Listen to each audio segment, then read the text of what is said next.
చెప్పు భాష. మేడం, ఇప్పుడే మన బస్ హైవే పక్కన ఉన్న ఒక ఢాబా దగ్గరికి వచ్చి ఆగింది. నైట్ జర్నీ కదా భాష, టీ ఏదో తాగడానికి ఆపుంటారులే. దీనికి కూడా ఫోన్ చేసి చెప్పాలా? మేడం మేడం, మళ్ళీ ఏమైంది భాష? మన బస్ వెనకాల ఇంకో బస్ కూడా వచ్చి ఆగింది మేడం. ఇంకో బస్? అవును మేడం, చూస్తుంటే అధికార పార్టీ ఎమ్మెల్యేల బస్ లా ఉంది. ఏంటి, అధికార పార్టీ ఎమ్మెల్యేల బస్సా? అవును మేడం, కన్ఫర్మ్ గా వాళ్ళ బస్సే అది.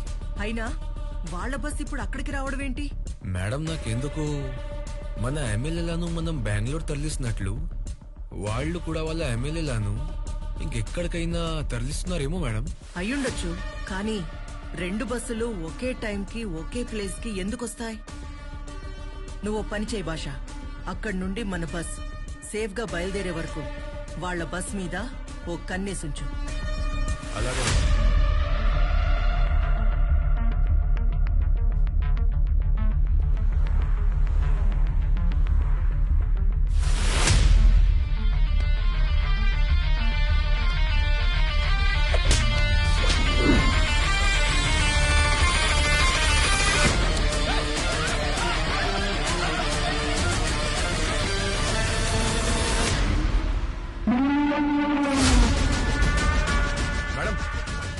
బస్ డ్రైవర్ అధికార పార్టీ బస్ డ్రైవర్ దుర్గాని కొట్టి వాళ్ళ బస్ ని కూడా మన వాళ్ళే డ్రైవ్ చేసుకుంటూ వెళ్ళిపోతున్నాడు మేడం.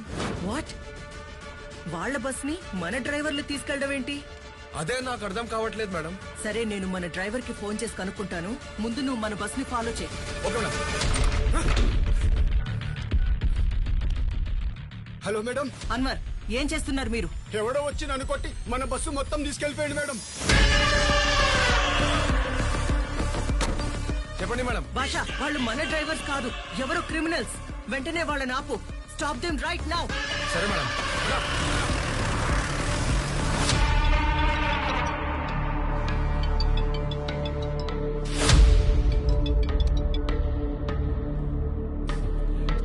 చెప్పండి శ్యామల భరత్ గారు, ఈ టైంలో కాల్ చేశారేంటి? చాలా రిలాక్స్డ్ మూడ్ లో ఉన్నట్టున్నారు. మీకు షాకింగ్ న్యూస్ చెప్పనా? చెప్పండి, అదేంటో. ఇప్పటి వరకు శాసనసభలో మీకు నాకు మధ్య పోటీ అనుకున్నాను, కానీ ఇప్పుడే మన మధ్యలో 3వ వాడు ఎంటర్ అయ్యాడు. వాడేం చేశాడో చెప్తే షాక్ తో మీ గుండె ఆగిపోతుంది. ఆ 3వ వాడెవడో, అసలు ఏం చేశాడో చెప్తే కదా షాక్ తో నా గుండె ఆగిపోతుందో లేదో తెలిసేది. జైల్లో ఉండాల్సిన ఒక మృగాన్ని మీరు బయటికి తీసుకొచ్చారు. ఆ మృగాన్ని కూడా కొట్టి వాడు మా ఎమ్మెల్యేలతో పాటు మీ ఎమ్మెల్యేలను కూడా తీసుకెళ్లిపోయాడు మిస్టర్ రామ్మోహన్ రావు.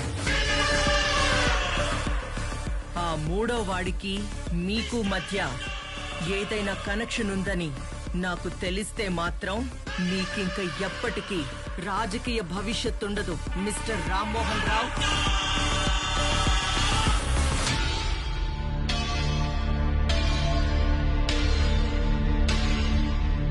ఏమైంది మావయ్య?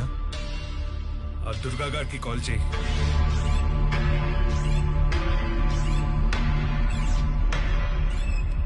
లిఫ్ట్ చేయట్లేదు మావయ్య. వాడి ఫ్రెండ్ కి కాల్ చేయి.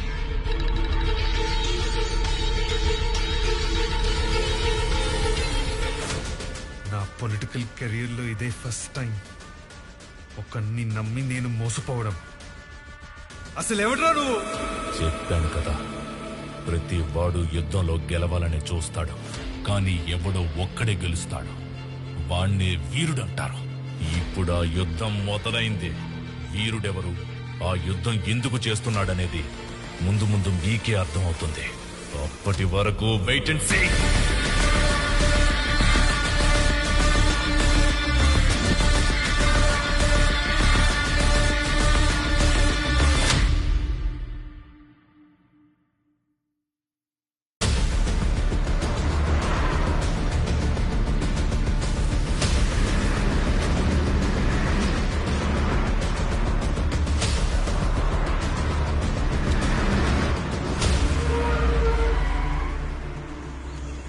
ఇదేంటిది?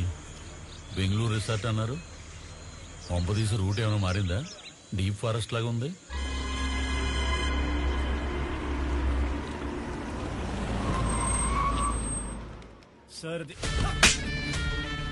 నిన్ను నమ్మి ఒక పని అప్పగించినందుకు నన్ను నేను చెప్పుతూ కొట్టుకోవడంలో తప్పేం లేదు. ఇంకోసారి నీ ముఖం నాకు చూపించుకో. ఎవడో తెలియని ఒక అనామకుని తీసుకొచ్చి నా నెత్తి మీద పెట్టాగా. ఇప్పుడు చూడు వాళ్ళేం చేశాడో. సారీ మావయ్య. ఏడ్చావు. ఆ డీజీపీకి ఫోన్ చేసి ఫామ్ హౌస్ కి రమ్మను. మీరందరేంద్ర ఒకేసారి గుంపుగా మా పార్టీలో చంపారు. లీడ్ లో మా పార్టీ ఉండగా మీ పార్టీలో రావాల్సిన కర్మేంట్రా? ఇంద్రాయుడు లీడ్ లో మేమున్నాం కాబట్టి మీరందరూ మా పార్టీలోకి వచ్చారు. చూసుకోండి. అసలు లీడే కాదు, రేపు గెలిచేది కూడా మా పార్టీయే. ఆగండి, ఏంటి గొంతులు లేస్తున్నాయి? డిప్ప పగిలిపోద్దంతే. మమ్మల్ని ఏమన్నా అంటే అన్నాను కానీ మా పార్టీని మాత్రం ఏమన్నా అంటే బాగోదు. ముందుగా నీ పార్టీ గౌరవం చూపించు.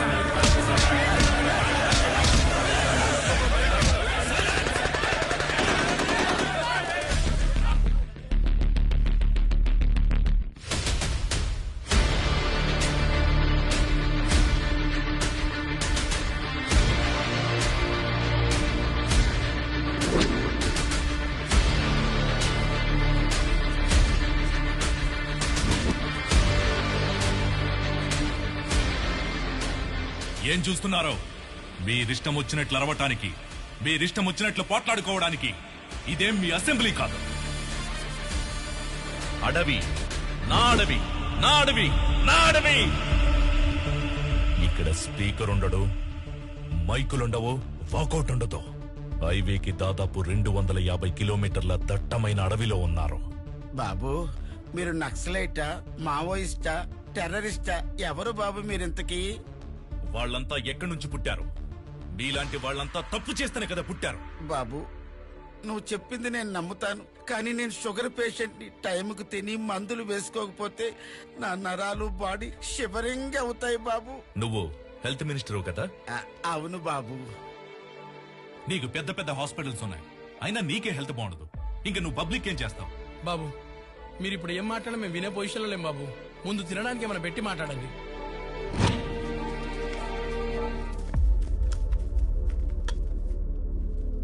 ఇదేం రైస్ బాబు? మనిషి వాడు ఎవడైనా తింటాడా? ఏ నీ రేషన్ దుకాణంలో జనాలకి ఇచ్చే రైస్ ఇదే కదా? మరి వాళ్ళు ఎలా తింటున్నారో ఎప్పుడైనా ఆలోచించావా?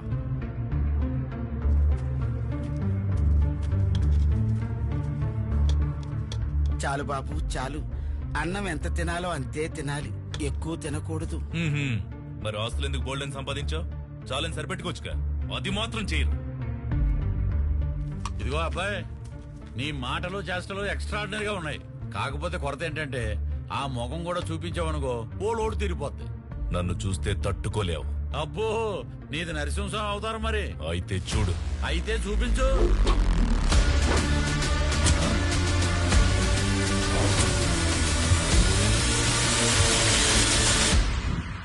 మన జీవితాన్ని నిర్దేశించేది కళాశాల, మన భవిష్యత్తుని తీర్చిదిద్దేది కళాశాల. మన దేశ భవిష్యత్తు యువతరం చేతుల్లోనే ఉంది అని స్వామి వివేకానంద అన్నారు. కానీ యువతరమైన మనం ఏం చేస్తున్నాం? దేశ భవిష్యత్తు గురించి నాకెందుకని, నా భవిష్యత్తు బాగుంటే చాలని స్వార్థంతో బతికేస్తున్నాం. అంటే మేము చదువుకోవడం, ఉద్యోగం చేయడం స్వార్థం అంటారా? ప్రాబ్లం చదువుకోవడం గురించో జాబ్ చేయడం గురించో కాదమ్మా. మరి దేశ భవిష్యత్తు గురించి ఆలోచించకపోవడమే ప్రాబ్లం. అందుకే కదా 5 ఏళ్లకోసారి ఓటేసి మరీ నాయకుల్ని గెలిపించుకుంటున్నాం. అదంతా వాళ్ళు చూసుకుంటారు. అదే మీరు చేసిన తప్పు. ఓట్లేస్తున్నారు, వదిలేస్తున్నారు. ఒక స్టూడెంట్ గా నిర్ణయాలు తీసుకునే అధికారం మీకు లేకపోవచ్చు, కానీ మెరుగైన సమాజం నిర్మించగలిగే సామర్థ్యం మీకుంది. వాళ్ళని నిలదీసి అడిగే హక్కు కూడా మీకుంది. అది ఎప్పుడైతే చేస్తారో మన దేశ భవిష్యత్తు యువతరం చేతుల్లోనే ఉందని చెప్పిన స్వామి వివేకానంద మాటలు నిజమవుతాయి. వలలు కొనుక్కోవడానికి డబ్బులిస్తాం, పడవల కోసం లోన్లిస్తాం. ఇవి మీ ఎమ్మెల్యే ఎలక్షన్ల ముందు ఇచ్చిన హామీలు. కానీ ఇప్పుడు అధికారంలోకి వచ్చి 4 ఏళ్లైనా కూడా ఒక్క హామీ కూడా నెరవేర్చలేదు. దీన్ని ఇంకెంతకాలం సహిస్తారు? ఇంకెన్నాళ్లు భరిస్తారు? మీ ఎమ్మెల్యేని నిలదీయండి, ప్రశ్నించండి.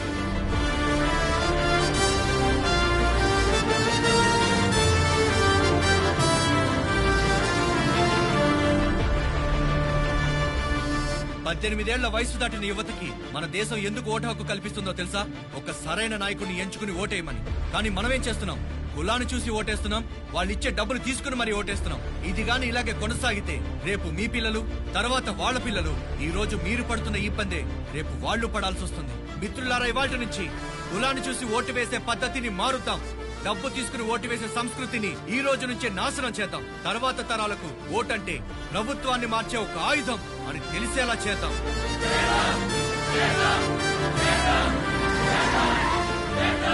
ఎవరయ్యా వీళ్ళు? స్టూడెంట్ సార్, ఇలా జనాల్లో తిరుగుతూ మెరుగైన సమాజం కోసం ప్రసంగాలు ఇస్తుంటారు సార్. ఈ మధ్య ఇది ఫ్యాషన్ అయిపోయింది సార్. సరే సరే, వాళ్ళ ప్రసంగాల వల్ల మన ఇమేజ్ డ్యామేజ్ అవ్వకుండా చూడు. సార్ అవి మనం డబ్బించుకున్న ఓట్లు సార్, వాళ్ళతో పెద్ద ప్రాబ్లం కాదు సార్. మన వాళ్ళందరికీ చెప్పి వీళ్ళ మీద ఒక కన్నేసి ఉంచమను. Okay sir. ఢిల్లీ నుంచి రాగానే వీళ్ళ సంగతి మనం చూద్దాం. ఏం చెప్పమంటారు బాబు, ఈ ఊరు సమస్యలని అక్కడే ఉన్నాయి. దాని గురించి మాట్లాడదామంటే వార్డు మెంబర్ రాడు, సర్పంచ్ పట్టించుకోడు, కార్పొరేటర్ పనిచేయడు. ఇక ఎమ్మెల్యే విషయానికి వస్తే ఓటేసి గెలిపించి 4 సంవత్సరాలైంది. ఈ 4 సంవత్సరాల్లో ఆయన ఇంటి చుట్టూ ఆయన ఆఫీస్ చుట్టూ తిరగడం తప్ప ఆయన మొహం చూస్తే ఒట్టు బాబు.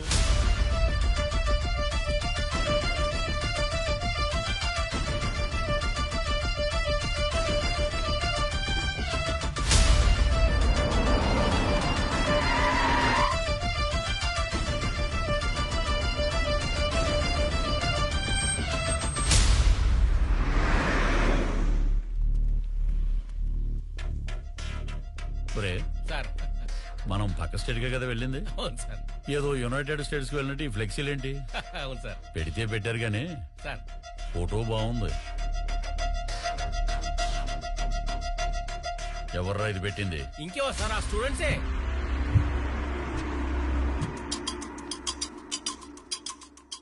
ఖచ్చితంగా ఈ పోస్టర్ చూసి ఎమ్మెల్యే రియాక్ట్ అవుతాడు. రియాక్ట్ అవుతాడు, బట్ ఎలా రియాక్ట్ అవుతాడో తెలియటం లేదు. ఎలా రియాక్ట్ అయినా, ఎంతటి సమస్య ఎదురైనా మనం అందరం ఎదుర్కోవడానికి రెడీగా ఉండాలి. మీరు అనుకున్నంత ఉండదు. బాగా మర్యాద తెలిసిన వాళ్ళ ఉన్నారు, చదువుకున్నారు కదా, ఉద్యోగాలు చేసుకోవచ్చు కదా. ఇలా పేస్ట్ రాసి పోస్టర్లు అందించే పెంట పని పాకి పని మీకెందుకు? ఈ పాలిటిక్స్ గోల మీకెందుకయ్యా? అది మీకు అర్థం కాదు. నమ్మలేనంత నమ్మకాన్ని ఇవ్వాలి, వెలకట్టలేనంత 1,00,000 హామీలు ఇవ్వాలి. అవసరమైతే అంటే ఓటర్లు మీ కాళ్ళ మీద పడి మొక్కాలా? అరే చాలా కరెక్ట్ గా చెప్పావు తమ్ముడు. మీ దృష్టిలో ఓటర్లని కాళ్ళు అనుకుంటారు, కానీ మేము ఓటుని కాళ్ళు అనుకుంటాం. అదే మీకు మాకు ఉన్న తేడా. ఓటేసే రోజునే వాడు రాజు, ఆ తర్వాత 5 సంవత్సరాలు మేమే రాజు మేమే మంత్రి. అంటే మిమ్మల్ని ప్రశ్నించే వాళ్ళే లేరంటారు. నువ్వు చెప్పు. డబ్బులు తీసుకుని ఓటు అమ్ముకున్న ఓటర్కి ప్రశ్నించే అధికారం ఎక్కడుంది? ఇప్పుడు జరిగేవన్నీ ఎలక్షన్స్ కావు, కలెక్షన్స్. మేము ఓట్లు కలెక్ట్ చేసుకుంటాం, వాళ్ళు డబ్బులు కలెక్ట్ చేసుకుంటారు. ఒక్కొక్క ఓటుకి 5,000, 1,50,000 ఓట్లు అంటే 75 కోట్లు. దానికి తోడు మందు, బిర్యానీ, గానా బజానా, పోస్టర్లు, పబ్లిసిటీ, ఇవి గాక మా నాయకులకు ఇచ్చే గిఫ్ట్లు. అబ్బో, సుమారు 150 నుంచి 200 కోట్లు ఖర్చు అవుతుంది. ఈ 200 కోట్లకి వడ్డీతో కలిపి 1000 కోట్లు రాబట్టుకోవాలి. దీనికే 5 సంవత్సరాలు సరిపోవట్లేదు మాకు. ఇక ప్రజాసేవ చేయడానికి టైం ఎక్కడుంది తమ్ముడు? అయినా ఓటు అమ్ముకున్నోడికి మేమెందుకు సేవ చేయాలి? వాడికి ప్రశ్నించే అధికారం లేదు, ఎందుకంటే వాడు ఓటుని అమ్ముకున్నాడు కాబట్టి. మీ అందరికీ చివరిసారిగా చెప్తున్నాను, స్ట్రీట్ రౌడీగా మొదలైన నా జీవితం స్టేట్ మినిస్టర్ అయ్యాను. మళ్ళీ నన్ను స్ట్రీట్ రౌడీని చేయకండి. ఎలక్షన్స్ దగ్గర పడుతున్నాయి. పోయినసారి ఓటుకి 5,000 అడిగారు, ఈసారి ఓటుకి 10,000 అడుగుతారు. నేను దానికి రెడీ అవ్వాలి. ఇక్కడ ఓటుకే కాదు, సీటుకు కూడా డబ్బులు ఇవ్వాలి. పార్టీ హైకమాండ్ నన్ను పట్టించుకోకపోతే నేను చాలా ఇబ్బందులు పడతాను తమ్ముడు. నా దారికి అడ్డు రాకండి. కాదని ఎవరైనా అడ్డొస్తే మీ అందరి డేట్ ఆఫ్ బర్త్లు వేరే వేరే అయి ఉంటాయి, కానీ డేట్ ఆఫ్ డెత్ మటుకు ఒకటే, గుర్తుపెట్టుకోండి. వస్తాను తమ్ముడు. బంగారం బంగారం అంతా మంచిగా జరిగిందే.